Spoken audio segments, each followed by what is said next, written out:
ګرانو کتونکو السلام علیکم. زه محمد سلمان همدرد د حق غږ پښتو چینل خبري لنډیز کې ستاسو کوربه اوس تاسو پام را اړوم د مهمو خبرونو لنډیز ته. د کندهار والی حاجي وفا ټول طالبانو ته خبرداری ورکړې ده چې په ښار کې دې بې ځایه ټکان نه کوي. که هر چا وکړه اسلحه دې ورڅخه اخیستل کېږي. هغه وایي چې دا د شکر او عبادت ځای دی، باید د عام ولس ټول تکالیف په پام کې ونیول سي او په عذاب نه سي. په هلمند ولایت لښکرګاه کې د برق د بیا جوړېدو کار خورا په چټکۍ سره روان دي. ویل کېږي چې ډېر ژر به د لښکرګاه برېښنا وصل او ښار به روښانه سي.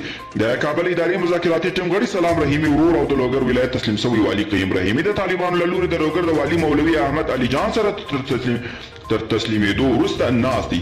د کندهار له محاصرې هوایي ډګر پرون مازدیګر 12,000 عسکر راووتل او طالبانو ته تسلیم شول. طالبان وایي د امر کارتونو تر ورکېدو وروسته به ټول عسکر او منصوبین خپلو کورونو ته ولېږل سي.